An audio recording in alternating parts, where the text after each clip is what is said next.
ہاں وہ کہتے ہیں، وہ گویا کہ وہ کہتے ہیں، ہم کہتے ہیں کہ کرامت گویا کہ ان کا کوئی بات ہی نہیں ہے۔ امام بہقی نے کتاب لکھی ہے حضور کی سیرت پر، نام ہے کتاب کا دلائل النبوہ و معرفت الاحوال صاحب شریعہ، ہمارے نبی کی نبوت کی دلیلیں۔ بھئی نبی کی نبوت کی دلیلیں، ہم نبی پاک علیہ السلام ہمارے نبی سچے نبی ہیں، خدا کے سچے رسول ہیں، اور حضور کے اللہ کے نبی ہونے کی ہزاروں دلیلیں ہیں کہ حضور اللہ کے سچے نبی ہیں۔ قرآن حضور کی نبوت کی دلیل ہے، میرے آقا کے معجزات حضور کی نبوت کی دلیل ہے۔ تو یہ دلائل امام بہقی نے اس کتاب میں جمع کیے ہیں۔ اچھا، اس کتاب کے اندر انہوں نے حضور کے معجزات بھی ذکر کیے اور ولیوں کی کرامتیں بھی ذکر کر دی۔ سوال پیدا ہوتا ہے، سوال یہ آتا ہے کہ ٹھیک ہے نبی کے معجزات تو نبی کی نبوت کی دلیل ہیں، کیونکہ نبی کا معجزہ یہ دلیل ہے کہ جس سے صادر ہوا ہے یہ اللہ کے برحق نبی ہے۔ بیٹا بیٹھ جا، بڑی تسی آپ نے کوئی تھوڑا کر لیا کرو نا، سامنے بیٹھے سارا کچھ کرنا ہوتا ہے، بچے آ رہے ہیں جا رہے ہیں بٹھا دو بیٹھے، اس طرح میں پر جس طرح ہوتی ہے۔ توجہ کیجیے، آپ توجہ کریں کہ انہوں نے 7 ولیوں کی کرامتیں بھی ذکر کر دی، اور سوال یہ پیدا ہوتا ہے کہ ولیوں کی کرامتوں کا نبی کی نبوت کے دلائل کے ساتھ کیا تعلق ہے؟ تو امام بہقی نے تعلق جوڑا، وہ کیسے؟ وہ کہتے ہیں کہ ولی سے جو کرامت صادر ہوتی ہے وہ ایسے نہیں ہو جاتی، دراصل ولی کی کرامت وہ چونکہ صادر ہوتی ہے اس اعتبار سے کہ وہ ولی نبی کی شریعت کا پیروکار ہے، نبی کی سنت کا پیروکار ہے، اس نے نبی کی شریعت پر عمل کیا، نبی کی پیروی کی، نبی کی اتباع کی، نبی کی فرما برداری کی، تو اللہ نے اسے ولایت کا مقام دے کے کرامت سے مشرف فرما دیا۔ تو جب ولی سے کرامت صادر ہوگی وہ در حقیقت نبی کا معجزہ شمار ہوگی۔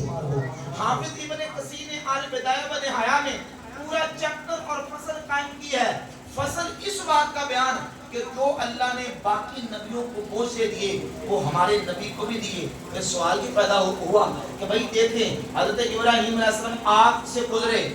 اور صحیح سلامت باہر تشریف لے آئے، یہ ہمارے نبی کے ساتھ تو نہیں ہوا؟ وہ کہتے ہیں ڈائریکٹلی ہمارے نبی کے ساتھ نہیں ہوا، لیکن ہمارے نبی کی امت کے ولی کے ساتھ ہوا ہے۔ ذرا بیٹھ کے سبحان اللہ کہہ دو۔ وہ کہتے ہیں ہمارے نبی کی امت کے ولی کے ساتھ ہوا ہے۔ وہ ولی کون ہے؟ وہ ولی ہے، اس کا نام ہے عبداللہ بن صوب ابو مسلم خولانی رحمت اللہ تعالی علیہ، اور اس بات کو محدثین نے اپنی کتابوں میں ذکر کیا۔ امام ابو نعیم الاصفہانی محدث المتوفی 430 ان کی کتاب ہے حلیۃ الاولیاء و طبقات الاصفیاء، اس میں اپنی سند کے ساتھ یہ واقعہ ذکر کیا کہ ابو مسلم خولانی رحمۃ اللہ علیہ تابعی تھے، صحابہ کے شاگرد ہیں۔ وہ ایک علاقے میں رہتے تھے یمن کے اندر، وہاں اسود انسی جھوٹا نبوت کا مدعی اس نے دعویٰ کر دیا اور اس نے کہا کہ میں نبی ہوں۔ حضرت ابو مسلم خولانی وہاں رہتے تھے، لوگوں نے بتایا کہ یہاں مسلمان ایک بڑا پکا مومن ہے اور بڑا متقی پرہیزگار، اس کو بلا کے اپنا کلمہ پڑھو تو پتہ چلے۔ اسود انسی نے بلا کے کہا کہ میرا کلمہ پڑھو، کہا کہ میں بہرا ہوں، میں نہیں سننا کی کہہ رہے۔ اس نے کہا یہ بتاؤ تم کس کا کلمہ پڑھتے ہو؟ کہا میں اپنے نبی محمد رسول اللہ کا کلمہ پڑھتا ہوں۔ جب محمد رسول اللہ کی بات ہے تو تم نے کہا سن لیا اور کلمہ پڑھ دیا، اور جب میں نے کہا میرا کلمہ پڑھو تو تم نے کہا میں سنتا نہیں۔ میاں صاحب نے بڑی پیاری بات کی ہے نا، میاں محمد شاہ فرماتے ہیں، آپ فرماتے ہیں عشق جنان دی ہڈی رچیا اور پردے نے اپنی توڑے غیران دی گلی اون کے سنی دے کنوں نہ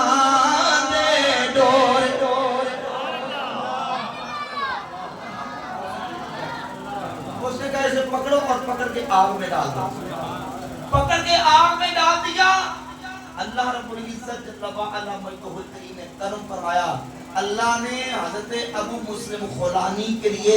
اسود انسی کی آگ کو گل و گلزار ٹھنڈا فرما دیا۔ ابراہیم علیہ السلام جیسے آگ سے صحیح سلامت باہر تشریف لے آئے،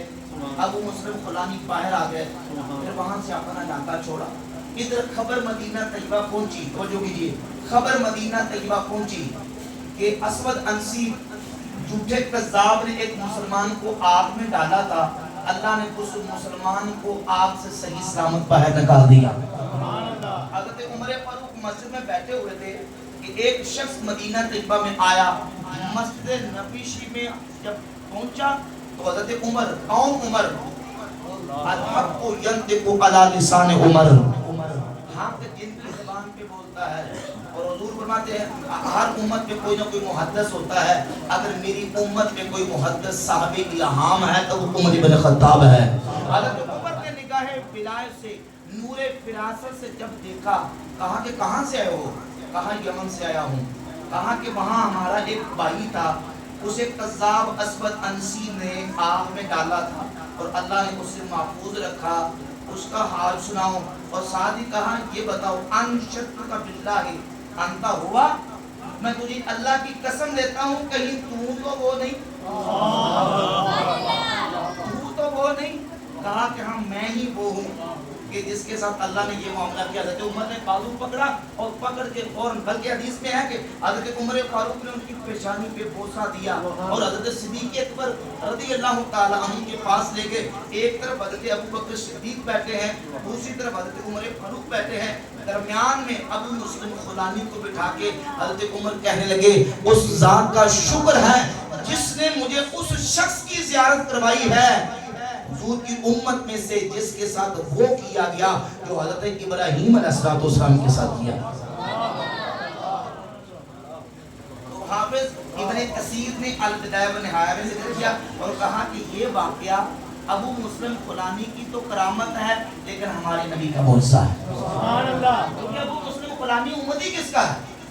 بھائی کلمہ کس کا پڑا ہے؟ محمد رسول اللہ صلی اللہ علیہ وسلم۔ امتی کس کا؟ ہمارے آقا کا۔ تو جو اسے شان ملی ہے، جو نعمت ملی ہے، بلکہ میرے اعلیٰ حضرت امام اہل سنت فرماتے ہیں جس کو جو نعمت کائنات میں ملی ہے، وہ نعمت چھوٹی ہو یا بڑی، دینی ہو یا دنیاوی، روحانی ہو یا جسمانی، ظاہری ہو یا باطنی، روز اول سے لے کر اب تک، اب سے لے کر قیامت تک، قیامت سے لے کر آخرت تک، آخرت سے لے کر ابد الاباد تک، جن ہو یا انسان، ملک ہو یا حیوان، اسے جو ملا ہے، جو مل رہا ہے، سب میرے نبی کا صدقہ ملا۔ اور فرماتے ہیں لا رب العرش جس کو ملا ان سے ملا، لا رب العرش جس کو ملا ان سے ملا، بدری ہے نعمت رسول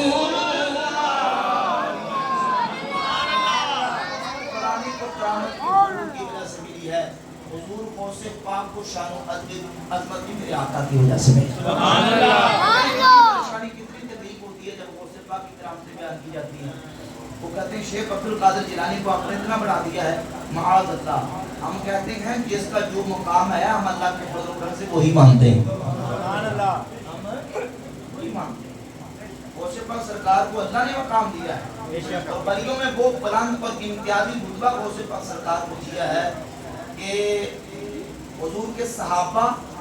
اور اجلہ تابعین کے بعد ان کے ماں سوا ان کو نکال کر بعد میں جو ولی آئے، جو ہیں اور جو ہوں گے، امام مہدی سے پہلے تک اولیاء کی شہادتیں اور گواہیاں موجود ہیں کہ اللہ رب العزت نے سب ولیوں سے بلند رتبہ شیخ عبد القادر جیلانی غوث پاک سرکار کو عطا فرمایا۔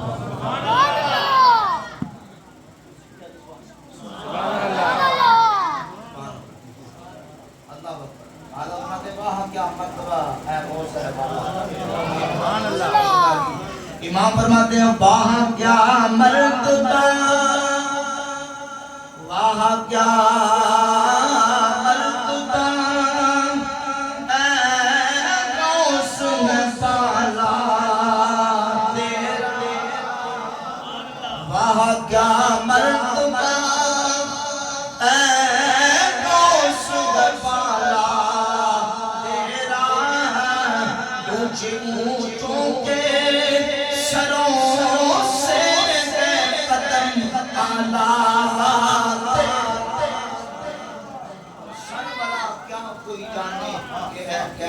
تیرا اولیاء ملتے ہیں آنکھیں وہ ہے طلبہ تیرا۔ حافظ ابن کثیر بہت بڑے عظیم نقاد ہیں، کتنے بڑے عظیم نقاد ہیں، حدیث صحیح ضعیف راوی ثقہ ضعیف، اس کا فیصلہ محدثین حافظ ذہبی کی آراء اور ان کے بیان سے لیتے ہیں۔ ایک بہت بڑی کتاب انہوں نے لکھی ہے سیر اعلام النبلاء، 18 جلدوں کے اندر یہ کتاب میرے پاس موجود ہے۔ 15ویں جلد کے اندر جہاں حضور غوث پاک کا تذکرہ لکھا ہے، وہ حافظ ذہبی کہتے ہیں ما نقلت الینا کرامات احد بالتواتر الا الشیخ عبد القادر الجیلانی، کہتے ہیں بڑے بڑے ولیوں کی کرامتیں ہیں، پر جس ولی کی کرامتیں تواتر کے ساتھ ہم تک پہنچی ہیں وہ شیخ عبد القادر جیلانی رحمۃ اللہ۔ ما نقلت الینا کرامات احد بالتواتر الا الشیخ عبد القادر، شیخ عبد القادر جیلانی کی کرام 1 2 3 4 تواتر کے ساتھ۔ ایک بس بیان کر کے بات کو مکمل کرتا ہوں۔ ایک کرامت یہ ہے غوث پاک سرکار کی کہ جب میرے حضور غوث پاک سرکار شہنشاہ بغداد خطبہ دینے کے لیے منبر پر بیٹھ کر بیان کرتے تھے، اسی کے تدبیر نہیں کرتے ہیں، غوث پاک سرکار لوگوں کے دلوں کے ساتھ کلام فرماتے تھے۔ آپ صحابی کہتے ہیں انہو یتکلم علی الخواطر، وہ لوگوں کے دلوں کے ساتھ بات کرتے تھے۔ ایک بہت بڑے عالم تھے ابو بکر العمار، وہ کہتے ہیں کہ میں نے علم کلام پڑھا، میرے دل میں کچھ شک و شبہ پیدا ہو گیا، کچھ میرے دل میں وسوسے پیدا ہو گئے، عقیدہ بگڑ گیا، متزلزل ہو گیا، باتیں سن سن کے گلاں سن سن کے پریشان ہو گیا۔ تو کہتے ہیں کہ میں نے سنا کہ شیخ عبد القادر جیلانی لوگوں کے دلوں سے باتیں کرتے ہیں، تو میں نے کہا چلیں آج میں شیخ کی مجلس میں ان کا خطاب سننے کے لیے جاتا ہوں۔ تو شیخ عبد القادر جیلانی غوث پاک سرکار رحمۃ اللہ تعالی علیہ آپ جب منبر پہ تقریر کرنے کے لیے بیٹھے، تقریر کر رہے تھے، کہتے میں جا کے بیٹھ گیا اور کوئی آگے بتایا نہیں کہ میں کس مقصد کے لیے آیا ہوں۔ تو شیخ نے میری طرف دیکھا اور دیکھ کے کہا اعتقادنا اعتقاد السلف صالح و صحابہ، ہمارا وہی عقیدہ ہے جو نبی کے صحابہ کا عقیدہ ہے، جو سلف صالحین کا عقیدہ ہے۔ کوئی بات ہی نہیں کی، ابھی میں نے آگے بتایا نہیں، ملاقات کی نہیں، کہ میں لوگ کی سارے بیٹھے تھے، میں آگے بیٹھ گیا۔ تو شیخ نے دیکھ کے کہا ہمارا وہ یہ عقیدہ ہے جو نبی کے صحابہ کا عقیدہ ہے، جو سلف صالحین کا عقیدہ ہے۔ ابو بکر عمار کہتے ہیں میں نے دل میں سوچا ہاذا قال اتفاقا، یہ جو بات شیخ نے کی میری وجہ تو نہیں کی تھی، میں ایسے کر دیتی البائد قد یلتفت، تقریر کرنے والا وہ دائیں بائیں دیکھتا ہے، جب ظاہر کلام کرنا ہوتا ہے، گفتگو کرنی ہوتی ہے، وہ کبھی دائیں سامعین کی طرف دیکھتا ہے، کبھی بائیں، کبھی سامنے والوں کی طرف، وہ بندوں کی آنکھوں میں آنکھیں ڈال کے بات کرتا ہے نا، تو میری بات سمجھانی ہوتی ہے، تو تقریر کرنے والا ایسے کیا کرتا ہے ھذا قال اتفاقا، یہ بات میری وجہ سے نہیں، ایسے اتفاقا کر دی ہے۔ تو شیخ نے پھر کہا اعتقادنا اعتقاد السلف صالح و صحابہ، بھائی ہمارا کوئی عقیدہ ہے جو حضور کے صحابہ کا عقیدہ ہے، سلف صالحین کا عقیدہ ہے۔ کہتے دل میرے بھی نہیں منیا۔ میں نے کہا ھذا قال اتفاقا، یہ شیخ نے ایسے اتفاق ایسے ہو جاتا ہے اتفاق۔ پھر کہتے تیسری مرتبہ مجھے کہا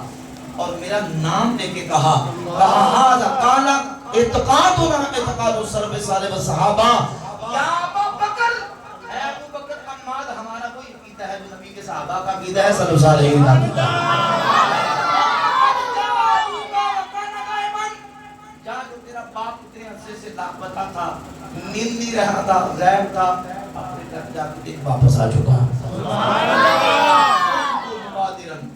میں جلدی جلدی اٹھا اور اٹھ کے جا کے جب میں نے دروازہ کھٹکھٹایا تو سامنے میرا باپ جو کافی عرصے سے لاپتہ تھا، میں نے دیکھا گھر میں موجود پایا۔ کرامت ہے اور نگاہ ولایت ہے۔ ایمان سے بتائیں جب شیخ عبد القادر جیلانی میرے نبی کے امتی، میرے آقا کی اولاد میں سے، حضور کی امت کے ولی، ان کی نگاہ ولایت کا عالم یہ ہے کہ جو تقریر سننے کے لیے آیا، نگاہ ولایت غوث اعظم دیکھ رہی ہے، بندے کا عقیدہ خراب ہو گیا ہے، عقیدہ بھی صحیح کرنا ہے، یقین بھی دلانا ہے۔ غوث پاک سرکار نے بتا دیا کہ بھائی ہمارا عقیدہ وہی ہے جو نبی کے صحابہ کا عقیدہ ہے، جو سلف صالحین کا عقیدہ ہے، اور یہ بھی بتا دیا کیا بتا دیا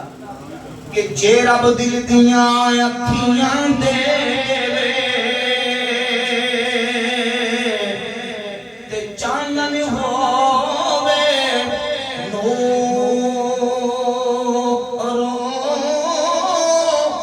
بلیاں سب نظری آوے کیا میرے کیا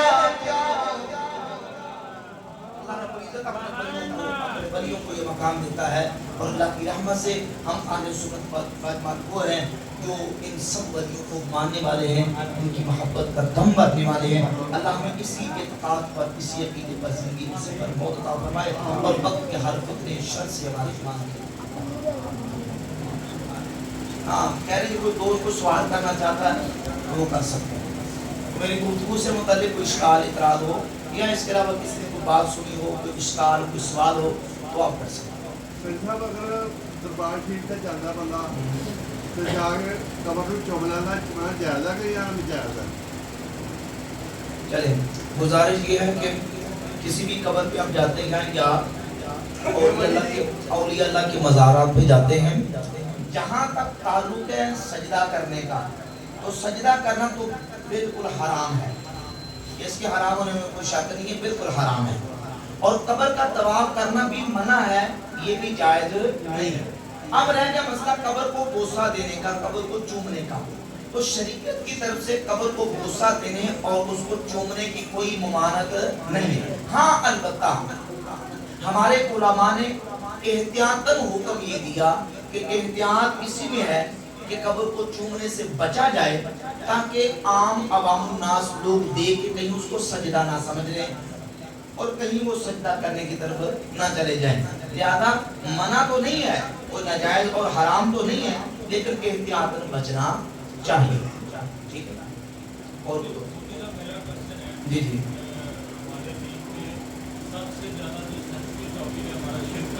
جی سوال یہ ہے کہ انبیاء کرام یا اولیاء کرام علیہ السلام نے ہم ڈائریکٹ بغیر کسی وسیلے کے دعا مانگ سکتے ہیں یا نہیں مانگ سکتے بغیر کسی وسیلے کے؟ پہلی بات یہ ہے کہ ایک آپ نے لفظ بولا دعا